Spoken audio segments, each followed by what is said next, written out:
രജനിക്കുഞ്ഞെ, കഴിക്കാൻ എന്തെങ്കിലും ഉണ്ടാക്കണ്ടേ?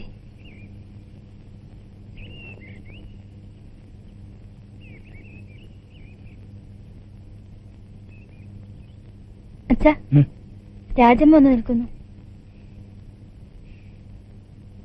കഴിക്കാൻ എന്തെങ്കിലും ഉണ്ടാക്കാൻ പറ.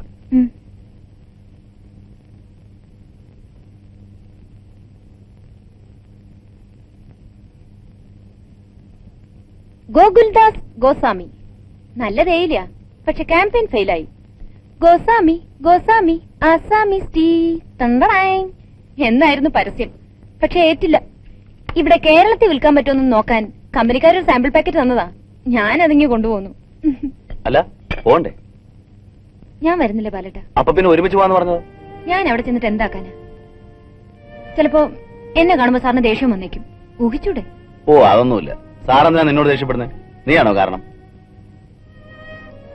അതുകൊണ്ടല്ല, സാറിന് ഈ അവസ്ഥയിൽ കാണാൻ വയ്യ. ശരി, എന്നാ ഞാൻ പോയിട്ട് വരാം.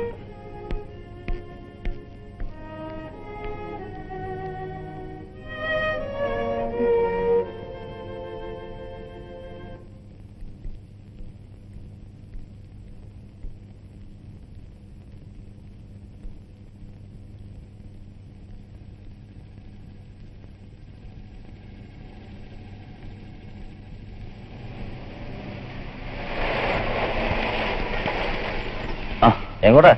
ഞാനൊന്ന് കൈമൾ സാറിന്റെ വീട് വരെ പോകും. ഞാൻ അവിടെ നിന്ന് കയറിയാലോന്ന് ആലോചിച്ചതാ.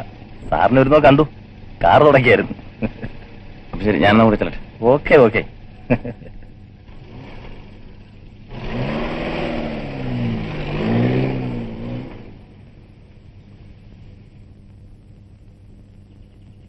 രജനിയുടെയും ഉണ്ണിയുടെയും പരീക്ഷ ഇപ്പോ കഴിയും. പിന്നെ രണ്ടുപേരെയും വീട്ടിലേക്ക് പറഞ്ഞയക്കണം.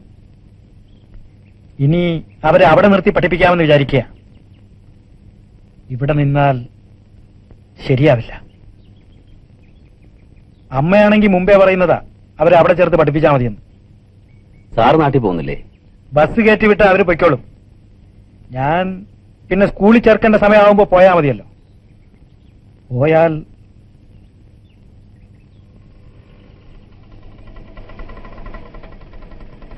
ആ തോമസ് ആയിരിക്കും.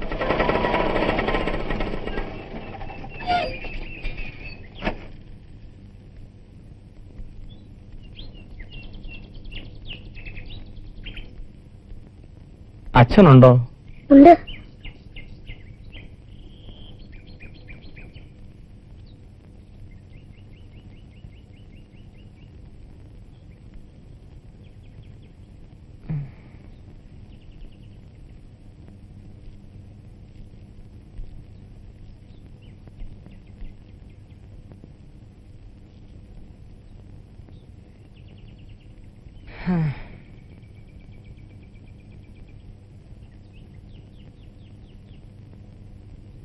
ഓഫീസിൽ ചെന്നപ്പോഴാ അറിഞ്ഞത്.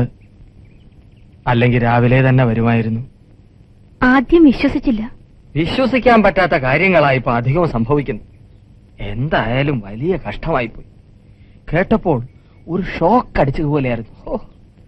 കുറെ നേരം ഞാൻ തരിച്ചിരുന്നു. ഓർത്ത് വിഷമിച്ചിരിക്കുമ്പോഴാ ഓരോരുത്തരുടെ ചോദ്യം. സാറുമായിട്ടും ഈ വീടുമായിട്ടും ഞാൻ നല്ല അടുപ്പത്തിലാണെന്ന് എല്ലാവർക്കും അറിയാം. അതുകൊണ്ടാ.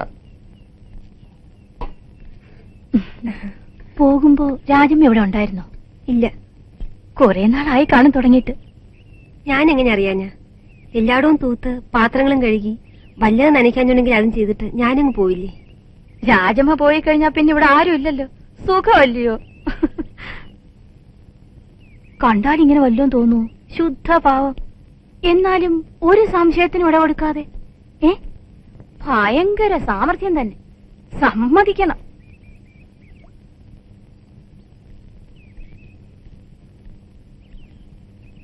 പാവം.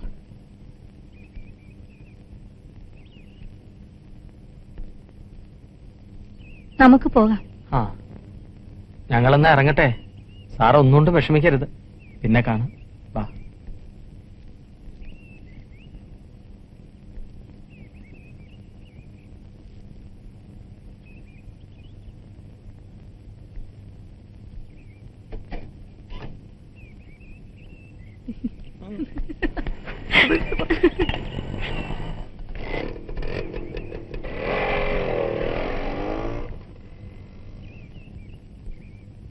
കുറച്ചു നേരം കൂടെ ഇവിടെ ഇരിക്കുന്ന ഞാൻ വിചാരിച്ചത്. സാർത്തർ പറഞ്ഞല്ലോ, അതർ പീപ്പിൾ ആർ ഹെൽ. അത് നേരാ. സങ്കടവും വിഷമവും അവമാനവും ഒക്കെ കാണാനാ മിക്ക ആളുകൾക്കും താല്പര്യം. അച്ഛാ, രാജമ്മ പോവാന്ന്. ആ, പൊയ്ക്കൊള്ളാൻ പറ. എല്ലാവർക്കും പറഞ്ഞു ചിരിക്കാനൊരു കാര്യമായി. ഭർത്താവിന്റെ കഴിവുകേട് കൊണ്ട് ഭാര്യ മറ്റൊരാളുടെ കൂടെ പോയി. ഉദ്യോഗവും പദവിയും മാന്യതയും ഒക്കെ ഉണ്ടായിട്ടെന്താ, ഒരു കഴിവ് കെട്ടവൻ.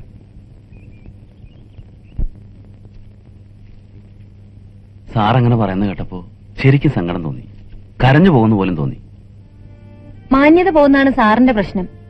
മാന്യതയ്ക്ക് അടങ്ങിയൊതുങ്ങി കഴിയുന്ന ഒരു ഭാര്യയും വേണമല്ലോ. എല്ലാം ഇട്ടച്ചു പോയി സുശീല ചേച്ചിയുടെ ഭാഗം ഒന്ന് ആലോചിച്ച് നോക്കണം. എങ്ങനെയുള്ള ജീവിതം കിട്ടാൻ ആർക്കറിയാം?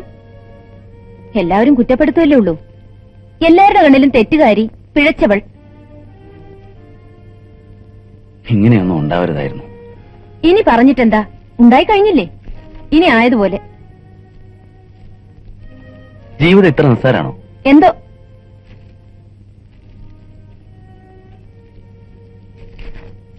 ഒന്നുകൂടെ അവരെ ചെന്ന് കണ്ടാലോ? കണ്ടിട്ടോ? പറഞ്ഞു നോക്കാലോ. ഇനി അതിനൊന്നും പോകണ്ട. കഴിഞ്ഞത് കഴിഞ്ഞു. എനിക്ക് ഉറക്കം വരുന്നു. കിടക്കുന്നില്ലേ? നീ ഉറങ്ങിക്കോ.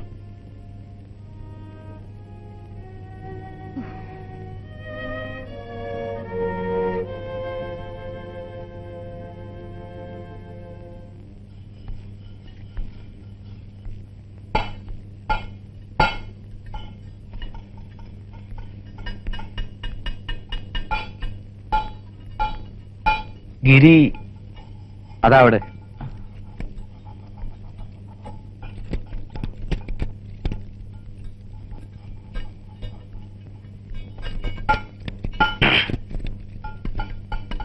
എന്താ?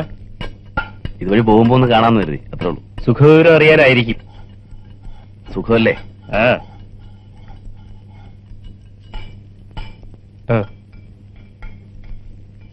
താങ്ക്സ്. വാ. നേര് പറഞ്ഞ എനിക്ക് മടുത്തു. മുമ്പത്തെ പോലൊക്കെ തന്നെ കഴിഞ്ഞാൽ മതിയായിരുന്നു. ഇതിപ്പോ ഒരു സ്വൈരക്കേടായി. ഈ കുടുംബജീവിതം എന്നൊക്കെ പറയുന്നത് എന്നെ കൊണ്ടൊന്നും പറ്റില്ല. വീട്ടിൽ നിന്നും 10ാമത്തെ വയസ്സ് ചാടി പോകുന്നവനായ പിന്നീട് ഒരിക്കലും അങ്ങോട്ട് മടങ്ങിയിട്ടില്ല. സ്നേഹിക്കാനൊന്നും എനിക്കറിഞ്ഞൂടാ.